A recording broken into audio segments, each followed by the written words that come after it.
लहिए। परमात्मा कहते हैं गरीबदास जी को ज्ञान दिया। गरीबदास जी परमेश्वर की महिमा प्रकट कर रहे हैं अपनी वाणी में। जैसा कि कबीर सागर में आपने देखा कि कबीर परमेश्वर ने 600 वर्ष पहले कहा था कि 12वां पंथ जो गरीबदास पंथ होगा और उसका प्रवर्तक होगा वो 1774 में उसका जन्म होगा। उसमें 75 गलती से लिखा है कबीर सागर में। और उससे मेरी महिमा की वाणी प्रकट होगी। लेकिन वो गरीबदास पंथ वाले भी उस वाणी को नहीं समझ सकेंगे। फिर 12वें पंथ में चल के हम ही आएंगे और फिर उस वाणी को निर्णय करके समझाएंगे। सब पंथों को मिटाकर एक ही पंथ चलाएंगे। तो ये परमेश्वर की महिमा की वाणी गरीबदास जी ने प्रकट की है कि कबीर जी क्या बताना चाहते हैं। क्या बताते हैं कबीर जी? इन पांचों मिल जीव अटकाए, युग युगन हम आन छुटाए। इन पांचों ने मिलकर तुम्हें यहाँ फंसा रखा है और युग युग प्रत्येक युग में आके हम ही छुड़वाते हैं तुम्हारे को इनसे। सत्य भक्ति करवा के, सच्चा ज्ञान दे के, तुम्हारा विश्वास दृढ़ करा के और सतलोक ले जाते हैं। बंदी छोड़ हमारा नामम, अजर अमर है अस्थिर ठामम। कबीर परमेश्वर कहते हैं बंदी छोड़ है मेरा नाम, यानी बंद छुड़वाने वाले। और हमारा स्थान सतलोक अजर अमर है, वो कभी नष्ट नहीं होता। वो शाश्वतम स्थानम, वो सनातन परम धाम है जो हमारा वास्तविक स्थान है। अब इनकी महिमा क्या बताते हैं? पीर पैगंबर कुतुब ओलिया सुर नर मुनिजन ज्ञानी, एत्या क्यों तो रा ना पाया ये जम के बंधे प्राणी। हे बंदी छोड़। अब ये है ये सूक्ष्म वेद। इस सूक्ष्म यानी सच्चिदानंद घन की वाणी, इसके एक श्लोक को अनुवाद करने के लिए पीर पैगंबर कुतुब ओलिया सुर नर मुनिजन ज्ञानी, एत्या को तो रा ना पाया ये काल के बंधे प्राणी। इनको तो तत्व ज्ञान नहीं मिला, ना देवताओं को, ना ऋषियों को, ना महर्षियों को। इनको तत्व ज्ञान प्राप्त नहीं था, इसलिए ये काल की ही डोर से बंधे रहे। परमेश्वर कहते हैं, कबीर जी कहते हैं, सुर नर मुनिजन 33 करोड़ी बंदे सभी निरंजन डोरी। ये काल की डोर का बंध रहे हैं, इनको यथार्थ ज्ञान नहीं है। और पुण्यात्मा यहाँ एक बात समस्या आ जाती है कि क्या ब्रह्मा विष्णु महेश और देव ऋषियों ने किसी को ज्ञान नहीं था? हाँ, किसी को ज्ञान नहीं था। अब या फिर कुनीन होगी या अलग उतरा, अलग में उतरा नहीं, हमारे दिमाग में स्वीकार्य नहीं हो, गले नहीं उतरेगी। लेकिन यह उतारेंगे गले, वो गले उतरे अंदर जाए बिना दवाई काम नहीं करे, अगर ऊपर रहेगी तो इसके लिए फिर आपको प्रमाण दिखाना पड़ेगा। पुण्यात्माओं, प्रत्येक सत्संग में, ये सत्संग कहो या लेक्चर कहो या क्लास कहो, ये पीरियड कहो, ये प्रत्येक पीरियड में यहाँ एक सामूहिक सत्संग सतल है। क्या होता है कि जैसे ये 3-4 दिन का हम लगातार इसलिए करते हैं कि एक परिवार में 5-6 सदस्य हैं, तो 2 आ जाते हैं पहले दिन, वो चले जाते हैं सत्संग, एक सुनकर दिन का मान ले। फिर शाम में दूसरे आ जाते हैं, आसपास हैं तो यहाँ आसपास का ऐसा है, और फिर तीसरे आ जाते हैं अगले दिन। तो ऐसे वो अपना 3 दिनों में टर्न वाइज सारे लाभ उठा ले जाते हैं। तो इसलिए दास चाहता है कि रह कर ये रेग बार बार मारा जाता कि सबका मैल उतर जाए। और जो पुण्यात्मा बार बार सुनते हैं प्रभु की महिमा, चाहे 1,00,000 बार सुन ले तो बार भी आनंद आना चाहिए। यदि आपको आनंद नहीं आ रहा कि तो कल सुनी थी आज भी फिर सुना रहे हैं गुरु जी, तो आप अस्वस्थ है, आप अभी भक्ति योग नहीं हुए हो। जैसे व्यक्ति को बुखार हो जाता, मलेरिया, उसको रोटी भी कड़वी लगती है, मनुक्खा दाख भी कड़वी लगती है, और उसका इलाज क्या है? कड़वी लग गए हैं तो कुनीन कड़वी खानी पड़ेगी, फिर वो स्वस्थ होगा। और स्वस्थ होने के बाद फिर वो सूखी रोटी भी उसको मीठी लगेगी। ऐसे ही जो व्यक्ति पहली बार सत्संग सुनता है उसको ये ज्ञान अटपटा सा लगता, पर सुनता रहे, फांकी मार इसकी, ना चाहते हुए जैसे गोली, ना चाहते हुए भी गटक जाया करें, ना चाहते हुए सुनते रहना इस ज्ञान को। ये कानों के माध्यम से आपके पेट में जाएगी कुनीन और फिर साफ कर देगी अंदर से, जिससे आपको कड़वापन था। अब दिखाते हैं कि ना ब्रह्मा सुर नर मुनिजन 33 करोड़ी बंदे सभी निरंजन डोरी। पीर पैगंबर कुतुब ओलिया सुर नर मुनि जन ज्ञानी, एत्या को तो रा ना पाया ये जम कै बंधे प्राणी। ये वाणी परमात्मा की। अब इस वाणी को सिद्ध करना अति आवश्यक है, नहीं तो कोई भी नहीं मानेगा कि ब्रह्मा विष्णु महेश सुर माने देवता है। इन देवताओं को ज्ञान नहीं था और इन मुनियों को ब्राह्मणों को कोई ज्ञान नहीं था, ऋषियों को तत्व बिल्कुल भी ABC, ये तो वेद ज्ञान था ही नहीं इनको। अब ये सिद्ध करेंगे अपने सदग्रंथ श्रीमद् देवी भागवत। देखिए तो पुण्यात्मा, इस जितनी बार भी आप सत्संग सुन रहे हो और आपको प्रत्येक जितनी बार भी रह कर जो बार बार रिपीट भी की जाती है तो भी अच्छी लगती है, तो आप समझते हो जैसे सुबह रोटी खाई आपने और शाम में फिर आपकी रुचि रोटी भोजन में है, तो आप समझते हो यदि अरुचि है तो आप अस्वस्थ हो लिए वो कड़वी दवाई फिर खाओ। कहने का भाव ये है कि ये मान लिया आपको लगता है गुरु जी ने कल भी दिखाई थी, परसों भी दिखाई थी, ऐसा मन में आता है तो आप अभी असवस्थ है, पर फिर सुन इस कड़वी दवाई न खाता ही रहे, अरुचि से भी सुनता रहे, ये रोग ऐसे ही कट जाएगा। फिर आपको चाहे 100 बार सुननी पड़े 100 बार अच्छी लगेगी। अब देखिएगा श्रीमद् देवी भागवत गीता प्रेस गोरखपुर से प्रकाशित है।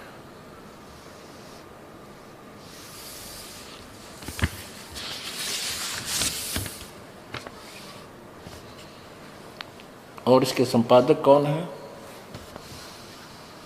हनुमान प्रसाद पोदार चिमन लाल गोस्वामी। ये कहाँ से छपी है?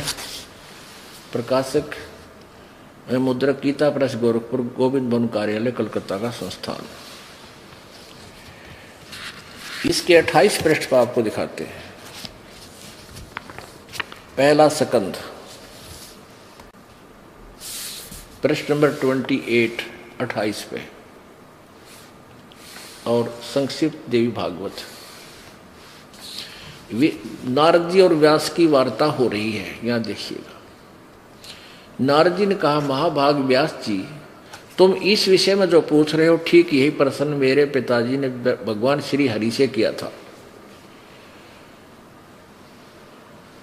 यहां देखना, वे चराचर जगत के आश्रयदाता, जगतगुरु एवं देवताओं के भी देवता हैं। ऐसे जगत प्रभु भगवान श्री हरि यानी विष्णु जी महान तप कर रहे थे, उनकी समाधि लगी थी। यह देखकर मेरे पिता ब्रह्मा जी को बड़ा आश्चर्य हुआ। अतः उन्होंने उनसे जानने की इच्छा प्रकट की। ब्रह्मा जी ने पूछा, प्रभु आप देवताओं के अध्यक्ष, जगत के स्वामी, भूत भविष्य एवं वर्तमान सभी जीवों के एकमात्र शासक हैं, भगवान फिर आप क्यों तपस्या कर रहे हैं और किस देवता यानी किस भगवान की आराधना में ध्यान मगन है? मुझे असीम आश्चर्य तो ये हो रहा है कि आप देवेश्वर एवं सारे संसार के शासक होते हुए भी समाधि लगाए बैठे हैं। तो विष्णु जी क्या बोले? ब्रह्मा जी के विनीत वचन सुनकर भगवान श्री हरि यानी विष्णु जी ने ये उत्तर दिया, ब्रह्मन सावधान होकर सुनो, मैं अपने मन का विचार व्यक्त करता हूँ। देवता दानव मानव सभी यही जानते हैं कि तुम सृष्टि करते हो, मैं पालन करता हूँ और शंकर संहार क्या करते हैं, किंतु फिर भी वेद के पारगामी विद्वान अपनी युक्ति से यह सिद्ध करते हैं कि रचने पालने और संहार करने की यह योग्यता जो हमें मिली है उसकी अधिष्ठात्री शक्ति देवी है, दुर्गा है। वे कहते हैं कि संसार की सृष्टि करने में तुम राजसी शक्ति का संचार हुआ है, मुझ में सात्विक शक्ति मिली है और रुद्र में तामसी शक्ति का आविर्भाव हुआ है। सुवर्थ प्रत्यक्ष और परोक्ष दोनों उदाहरण में तुम्हारे सामने रखता हूं, सुनो। यह निश्चित बात है कि उस शक्ति यानी दुर्गा के अधीन होकर मैं इस शेष नाग की सैया पर सोता हूँ, सृष्टि करने का अवसर आती जाग जाता हूँ, मैं सदा तप करने में लगा रहता हूँ। इस शक्ति के शासन से कभी मुक्त नहीं रह सकता। कभी अवसर मिला तो लक्ष्मी के साथ सुखपूर्वक समय बिताने का सौभाग्य प्राप्त होता है। मैं कभी तो दानवों के साथ युद्ध करता रहता हूँ, कभी अखिल जगत को भय पहुंचाने वाले दैत्यों के विकराल शरीरों को शांत करना मेरा परम कर्तव्य हो जाता है। और फिर क्या कहते हैं, अब यहाँ तोड़ पाड़ दिया विष्णु जी ने अपने ज्ञान का। मुझे सब प्रकार से शक्ति के अधीन होकर रहना पड़ता है, उन्हीं भगवती शक्ति का मैं निरंतर ध्यान किया करता हूँ। और ब्रह्मा जी मेरी जानकारी में इन भगवती शक्ति से यानी दुर्गा से बढ़कर और कोई देवता नहीं, कोई और भगवान को नहीं। ओ तेरा गजब। अब आगे परमात्मा की वो वाणी, स्वर नर मुनि जन 33 करोड़ी, ये बंधे सभी काल की डोरी। इन ब्रह्म तक का विज्ञान कोई ना, वेदों का विज्ञान नहीं विष्णु जी को ना ब्रह्मा जी को। अब देख दुर्गा क्या बताती है, ये कहता है कि मैं तो दुर्गा से ऊपर कोई भगवान नहीं मानता, देव नहीं मानता। और देवी क्या कहती है कि ब्रह्म की पूजा करो, उसका ओम नाम है, सब बातें छोड़ दो। बता भाई, अभी नकित कित रो है। अब 562 पृष्ठ पे आपको दिखाते हैं। श्री 7वां सकंद संक्षिप्त देवी पुराण देवी भागवत 562। अब देवी बता रही है, हिमालय को ज्ञान उपदेश दे रही है, ब्रह्म स्वरूप का वर्णन। पहले तो ये अपनी अटकल्ला है कि मेरा ऐसी भक्ति करो, फिर कहती वो ब्रह्म कैसा है वो बताती हूँ। श्री देवी जी कहने लगी है उस ब्रह्म का क्या स्वरूप है यह बतलाया जाता है, जो प्रकाश रूप सबके अत्यंत समीप में सचित, हृदय रूप गुहा में सचित होने के कारण गुहाचर नाम से प्रसिद्ध और महान पद अर्थात परम प्राप्य है। वह समस्त प्रजा के ज्ञान से परे है, अर्थात किसी की बुद्धि में आने वाला नहीं है, ऐसा तुम जानो।